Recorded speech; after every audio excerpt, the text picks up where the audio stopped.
राजा बलि और वामन देव की कथा। जब कोई अच्छा काम कर रहा हो तो उसे रोके नहीं चाहिए। जब कोई अच्छा काम कर रहा हो तो उसे रोके नहीं। अच्छे काम भी पूजा पाठ की तरह ही होते हैं। धर्म। राजा बलि और वामन अवतार से जुड़ी कथा है। वामन देव भगवान विष्णु के अवतार हैं। असुरों के राजा बलि ने देवताओं को युद्ध में पराजित कर दिया था और स्वर्ग अपने कब्जे में ले लिया था। बलि की वजह से सभी देवता बहुत दुखी थे। दुखी देवता अपनी माता अदिति के पास पहुंचे और अपनी समस्या बताई। इसके बाद अदिति ने पति कश्यप ऋषि के कहने पर एक व्रत किया, जिसके शुभ फल से भगवान विष्णु ने वामन देव के रूप में जन्म लिया। वामन देव ने छोटी उम्र में ही दैत्यराज बलि को पराजित कर दिया था। बलि अहंकारी था, उसे लगता था कि वह सबसे बड़ा दानी है। विष्णु जी वामन देव के रूप में उसके पास पहुंचे और दान में 3 पग धरती मांगी। अहंकार बलि ने सोचा कि ये तो छोटा सा काम है, मेरा तो पूरी धरती पर अधिकार है, मैं इसे 3 पग भूमि दान कर देता हूँ। बलि वामन देव को 3 पग भूमि दान देने के लिए संकल्प कर रहे थे। उस समय शुक्राचार्य ने उसे रोकने की कोशिश की। दरअसल शुक्राचार्य जान गए थे कि वामन के रूप में स्वयं भगवान विष्णु हैं।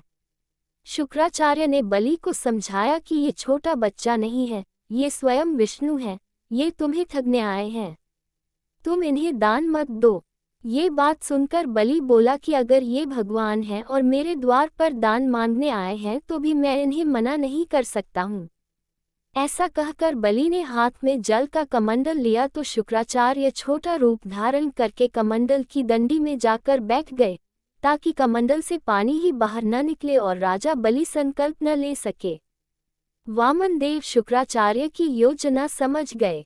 उन्होंने तुरंत ही एक पतली लकड़ी ली और कमंडल की दंडी में डाल दी, जिससे अंदर बैठे शुक्राचार्य की एक आंख फूट गई और वे तुरंत ही कमंडल से बाहर आ गए।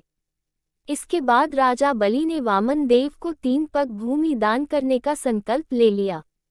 राजा के संकल्प लेने के बाद वामन देव ने अपना आकार बढ़ाकर एक पग में पृथ्वी और दूसरे पग में स्वर्ग नाप लिया। इसके बाद उन्होंने राजा से कहा कि अब मैं तीसरा पग कहाँ रखूं। ये सुनकर राजा बलि का अहंकार टूट गया। तब बलि ने कहा कि तीसरा पग आप मेरे सिर पर रख सकते हैं। बलि की दानवीरता देखकर वामन देव प्रसन्न हुए और उसे पाताल लोक का राजा बना दिया।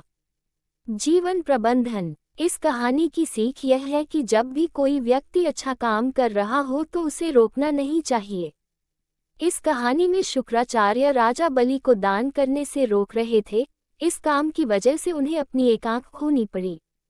जब हम किसी को अच्छे काम करने से रोकते हैं तो हमारी परेशानियां बढ़ती हैं। अच्छे काम करना भी पूजा पाठ करने